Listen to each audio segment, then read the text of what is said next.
Bapak, Ibu, dan saudara-saudariku yang terkasih dalam Tuhan kita Yesus Kristus, salam sejahtera untuk kita semua. Berkat Allah yang Maha Kuasa senantiasa menyertai kita.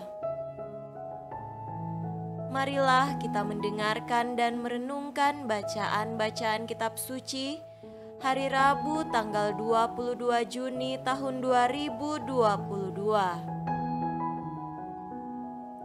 Bacaan pertama dari kitab kedua Raja-Raja pasal 22 ayat 8 sampai 13, dilanjutkan dengan pasal 23 ayat 1 sampai 3. Berkatalah Imam Besar Hilkia kepada Safan, panitera itu, "Telah kutemukan kitab Taurat itu di rumah Tuhan." Lalu Hilkia memberikan kitab itu kepada Safan, dan Safan terus membacanya. Kemudian Safan panitera itu masuk menghadap raja, disampaikannyalah kabar tentang itu kepada raja. "Hamba-hambamu ini telah mengambil seluruh uang yang terdapat di rumah Tuhan dan memberikannya ke tangan para pekerja yang diangkat mengawasi rumah itu." Safan panitera itu memberitahukan juga kepada raja, "Imam Hilkia telah memberikan kitab kepadaku." Lalu Safan membacakannya di depan raja. Segera sesudah raja mendengar perkataan kitab Taurat itu, dikoyakkannyalah pakaiannya. Kemudian raja memberi perintah kepada Imam Hilkia, kepada Ahikam bin Safan, kepada Akbor bin Mika, kepada Safan panitera itu, dan kepada Asaya, hamba raja, katanya, "Pergilah, mintalah petunjuk Tuhan bagiku, bagi rakyat dan bagi seluruh Yehuda tentang perkataan kitab yang ditemukan ini, sebab hebat kehangatan murka Tuhan yang bernyala-nyala terhadap kita, oleh karena nenek moyang kita tidak mendengarkan perkataan kitab ini dengan berbuat tepat seperti yang tertulis di dalamnya." Sesudah itu raja menyuruh orang mengumpulkan semua tua-tua Yehuda dan Yerusalem.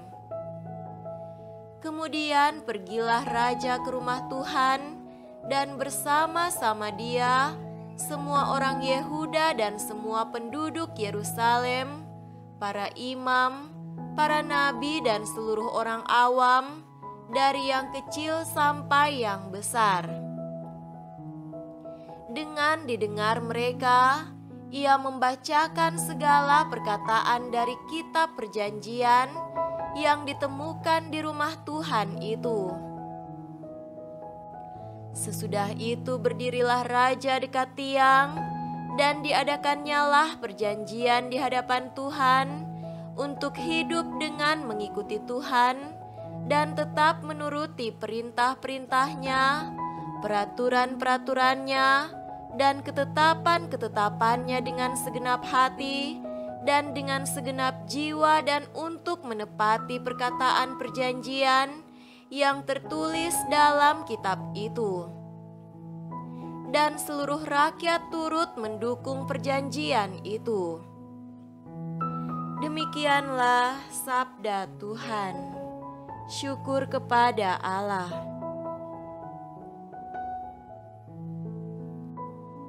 Semoga Tuhan beserta kita sekarang dan selama-lamanya.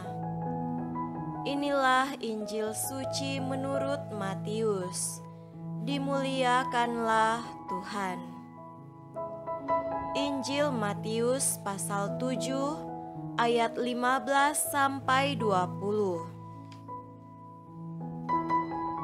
Waspadalah terhadap nabi-nabi palsu yang datang kepadamu dengan menyamar seperti domba, tetapi sesungguhnya mereka adalah serigala yang buas. Dari buahnya lah kamu akan mengenal mereka.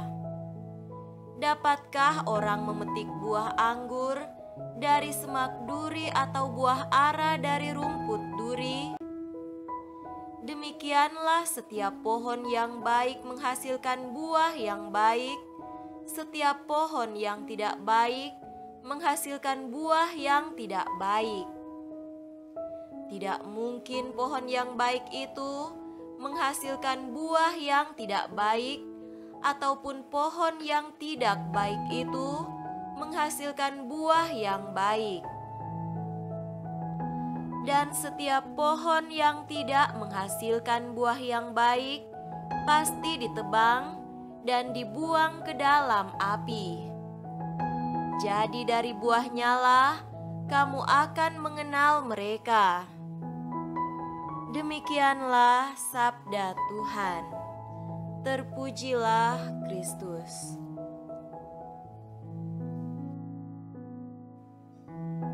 Saudara-saudariku yang terkasih dalam Tuhan kita Yesus Kristus, tema renungan kita pada hari ini adalah waspada untuk bijak. Fenomena menarik dari media sosial saat ini adalah banyak bermunculan orang-orang suci yang menawarkan keselamatan dengan hanya mengetik kata amin. Jika kamu adalah orang beriman, ketik amin agar selamat. Begitulah kira-kira bunyinya. Banyak orang percaya akan hal ini dan beramai-ramai mengetik kata amin. Bahkan ada yang tampil dengan membawa serta ayat-ayat emas kitab suci agar bisa mendapatkan sesuatu. Sepintas lalu terlihat begitu mulia dan baik adanya, akan tetapi kita tidak pernah tahu maksud dan tujuannya. Mungkin benar pepatah ini, ada udang di balik batu. Saudaraku terkasih, Yesus hari ini mengingatkan para murid-Nya untuk waspada terhadap nabi-nabi palsu. Mereka bisa saja tampil mengesankan dan mengagumkan banyak orang dengan kata-kata yang indah dan menarik, akan tetapi jauh di dalam lubuk hatinya menyimpan niat dan hasrat yang tidak baik. Yesus tidak ingin agar para murid-Nya terjebak dengan orang-orang seperti ini. Dia ingin agar para murid-Nya peka terhadap hal ini dan bijak dalam memilih siapa yang harus mereka ikuti dan percayai. Menarik bahwa Yesus tidak hanya mengingatkan mereka, tetapi memberikan cara untuk mengenali nabi-nabi palsu ini, yakni lewat perbuatan mereka.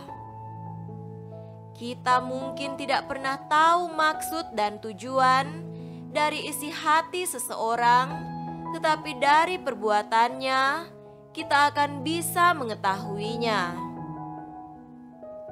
Waspada adalah sikap yang harus selalu dan senantiasa kita bangun. Bersikap waspada tidak akan menjadikan kita sebagai seorang pengecut, tetapi justru membuat kita tidak menjadi orang yang salah dalam mengambil keputusan dan bertindak. Terkadang kita perlu untuk menarik diri dan melihat dengan jelas segala sesuatu dalam hidup kita, agar kita bisa lebih bijak dalam menentukan arah hidup kita untuk menjadi orang yang berarti dan berguna dengan segala kebaikan dan cinta yang kita ciptakan dalam setiap perbuatan-perbuatan kita. Semoga demikian. Amin.